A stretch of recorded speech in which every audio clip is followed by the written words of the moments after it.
తాకట్లో ఉన్న మీ బంగారాన్ని విడిపించి ఆ రోజు ఆన్లైన్ రేటుకి కొంటాం. Sharma gold company. ఈయన పొలంలో వరి నాట్లు వేస్తాడు, కలుపు తీస్తాడు, చెట్లు ఎక్కుతాడు, బావిలోకి దిగి శుభ్రం కూడా చేస్తాడు. పగలు రాత్రి అనే తేడా లేకుండా ఊరంతా తిరగలడు. ఏంటి ఇవన్నీ అందరూ చేస్తారు కదా అని అనుకుంటున్నారా? కాదు కాదు, ఈయనకు కళ్ళు కనిపించవు. చిన్నతనంలోనే చూపు కోల్పోయాడు. అయినప్పటికీ అన్ని పనులు తానే చేసుకుంటాడు. కళ్ళు కనిపించకపోయినా సమాజంపై ఆధారపడకుండా తన పనులు తనే చేసుకుంటూ ఇతరులకు సాయం చేస్తూ అందరి చేత బళ అనిపించుకుంటున్న ఈ 75 ఏళ్ల వృద్ధుడు అందరికీ ఇప్పుడు ఆదర్శంగా మారాడు. ఇది కేవలం ఒక అంధుడి కథ కాదు, శారీరక లోపాలు ఆత్మస్థైర్యాన్ని అడ్డుకోలేవని నిరూపించిన ఓ ఆదర్శ కథ. నీకు ఎన్ని సంవత్సరాలు? 70 దాటి దిగిన లోపలేదు. 70 దాటి వస్తుంది. మరి 70 దాటుతున్నా కళ్ళు కనబట్టలేదు. ఈ పొలంలో నీ పనులు గట్టి ఎలా చేస్తున్నావు? భగవంతుడు వీడికి కనబడదురా, వీడికి శక్తి ఇవ్వని భగవంతుడు ఇచ్చిన శక్తి మనలో చేయటం ఉంది. భగవంతుడు ఇచ్చిన శక్తి. మరి భగవంతుడు ఇప్పుడు ఇంట్లో కూర్చొని రెస్ట్ చేసుకుని పిల్లలు ఎవరు చేస్తారు కదా, నీకెందుకు? అదా కాపురం అయిపోగా నువ్వు గెంజిపోయి మంచి పోయిరా అంటుంది. నువ్వు ఎవరు మాట్లాడరు, కోడళ్ళు గట్ట మాట్లాడరు. అయితే ఇక్కడ నువ్వు ఏ పనులు చేయగలవు? ఇక్కడ మిరప ఉడుస్తాం అనుకో, మా ఇద్దరినే గుప్పు తవ్వుకుంటాం. మిరప మొక్క తప్పించి నేను తవ్వగలను. మొక్క తప్పించి తవ్వగలను. మరి నీకు ఎలాగ అంచనా ఎలా తెలుస్తుంది? మీరు చదువుతాను గడ్డి ఇలా తవ్వి చేసేది. మరి పక్కనే మరొకటి ఉంటుంది చచ్చిపోదా? మరి మనకు చెయ్యాలి, 10 చెయ్యి తిప్పుతాను కదా నేనుగా భూమి మాట గడికి తాగలి కానీ తవ్వేస్తాను. మరి నీ చేతికి దెబ్బలు గట్టి తగలవా? ఆ భగవంతుడు తగలనివ్వదు. భగవంతుడు తగలనివ్వడా? ఆయన బాల్యం అందరిలాగే ఆటపాటలతో సాగింది. కానీ 10 ఏళ్ల వయసులోనే అనుకోని ప్రమాదం వల్ల ఓ కర్ర కంటికి తగిలింది. ఆ సంఘటన ఆయన జీవితాన్ని శాశ్వతంగా మార్చేసింది. అప్పట్లో నేటి ఆధునిక వైద్య సౌకర్యాలు లేవు కాబట్టి కంటికి తగిలిన గాయాన్ని నయం చేయడానికి వైద్యులు హాస్పిటల్కి తీసుకెళ్లాలని సూచించిన పేదరికం అడ్డు నిలిచింది. కనీస ఆర్థిక స్తోమత లేకపోవడంతో గ్రామీణ వైద్యం, మూలికా వైద్యంపైనే ఆధారపడాల్సిన పరిస్థితి. అప్పటి స్థానిక వైద్యుడు కంటిలో ఏదో పసరు మందు వేశాడు. ఆ పసరు మందు ఫలితంగా గాయపడిన కన్ను పూర్తిగా కన్ను చూపు పోయేలా చేసింది.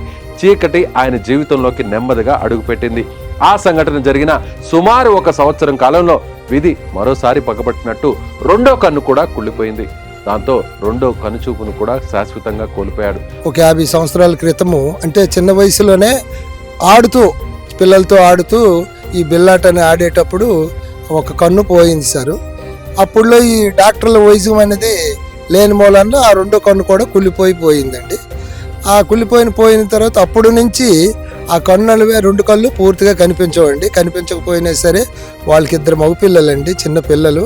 ఆ చిన్న పిల్లల గురించి ఆ కళ్ళు కనిపించిన టైంలోనే ఈ రైతు పని మొత్తము చేసుకుంటూ కొంతమంది దగ్గర పని చేసుకొని ఆ కుటుంబానికి ఇంతవరకు లాగించుకొని వచ్చాడండి. కళ్ళు అంటూ పూర్తిగా కనిపించవు. కాకపోతే ఇది పరిస్థితి. ప్రపంచం పూర్తిగా చీకటిమయమైంది. దేవుడు తనకు అన్యాయం చేసి కనుచూపులు తీసుకెళ్లినందుకు ఆయన కుంగిపోలేదు. ఎందుకు నాకు ఈ కష్టం అని ప్రశ్నించుకోలేదు. బహుశా అదే ఆయన జీవితంలో అతిపెద్ద మలుపు. ఆత్మస్థైర్యాన్ని కోల్పోకుండా అజేయమైన మనోధైర్యంతో ముందుకు అడుగులు వేశాడు. ఆ చీకటిని సవాలుగా తీసుకొని తన బలహీనతను, తన ఆపదని నిరూపించుకోవాలని దృఢంగా నిశ్చయించుకున్నాడు. కనుచూపు లేకపోయినా ఇంట్లో పనులన్నీ స్వయంగా చేసుకునేవాడు. ఎవరిపైన ఆధారపడకుండా జీవనం సాగించడం మొదలుపెట్టాడు. ఊరిలో ఎవరికి ఏ సహాయం కావాలన్నా ముందుండేవాడు. ఆయన నిస్వార్థ సేవ, ఆత్మవిశ్వాసం గ్రామస్తులందరికీ ఆదర్శంగా నిలిచింది. అందరి మన్ననలు పొంది ఊరు మెచ్చిన వ్యక్తిగా పేరు తెచ్చుకున్నాడు.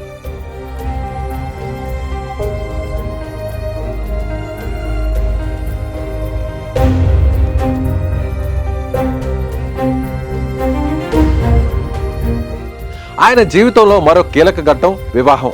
కనుచూపు లేని వ్యక్తిని వివాహం చేసుకోవడానికి ముందుకు వచ్చిన ఒక మహిళను ఆయన పెళ్లాడాడు. వారికి 2 మగపిల్లలు జన్మించారు. తనపై ఆధారపడిన కుటుంబాన్ని పోషించాల్సిన బాధ్యతను ఆయన ఎంతో దీక్షగా స్వీకరించాడు. వారసత్వంగా వచ్చిన కొద్దిపాటి పొలం మాత్రమే వారికి జీవనాధారం. ఆ చాలీచాలని డబ్బులతో కుటుంబాన్ని పోషించడం కష్టమని గ్రహించాడు. అందరిలాగే నేను కూడా నా కుటుంబాన్ని మంచిగా పోషించాలనే తపన ఆయనలో బలంగా ఉండేది. తన కొద్దిపాటి పొలం పనులు చేసుకుంటూనే ఊరిలో ఇతర పొలాల్లో కూడా కూలి పనులకు వెళ్ళేవాడు. కేవలం కూలి పనులు మాత్రమే కాదు, ధైర్యం చేసి ఇతరుల పొలాలను లీజుకు తీసుకొని పంటలు పండించడం మొదలుపెట్టాడు.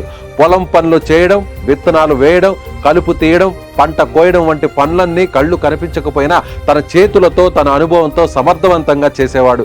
ఆయన పండించిన పంటలు కూడా మంచి దిగుబడిని ఇచ్చేవి.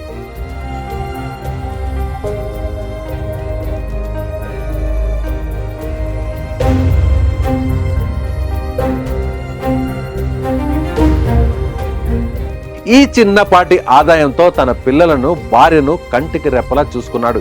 ఏ లోటు రాకుండా చూసుకున్నాడు. కనుచూపు లేని వ్యక్తి ఇంతటి సంకల్పంతో, శ్రమశక్తితో కుటుంబాన్ని పోషించడం గ్రామస్తులను, బంధువులను ఆశ్చర్యపరిచింది. ఆయన జీవితం ఆదర్శనీయమని ప్రశంసించారు. ఆయన పిల్లలు పెరిగి పెద్దయ్యారు. వారందరికీ వివాహాలు చేసి వారి జీవితాలను స్థిరపరిచాడు. అప్పటికి ఆయన వయసు 70 సంవత్సరాలు పైబడింది.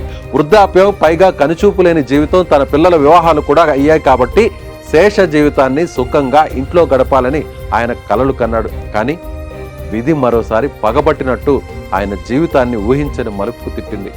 దురదృష్టవశాత్తు ఆయన కుమారులు తనను ఇంటి వద్ద నుంచి పంపించేశారు. నిస్సహాయ స్థితిలో ఆ వృద్ధుడు మరోసారి ఒంటరిగా మారాడు. ఈ 75 ఏళ్ల వయసులో కనుచూపు లేని ఆ వృద్ధుడు తన కొడుకుల చేత ఇంటి నుంచి వెలివేయబడిన ఆయన ఆత్మస్థైర్యం మాత్రం చెక్కు చెదరలేదు. కురుడు గ్రామం ఆయన శ్రమకు, సంకల్పానికి నిదర్శనం. ఆయన కథ శారీరక లోపాలు, కష్టాలు, ఆఖరికి ఆప్తుల ద్రోహం కూడా ఒక మనిషి ఆత్మవిశ్వాసాన్ని, జీవన పోరాట స్ఫూర్తిని చంపలేవని చాటి చెబుతుంది.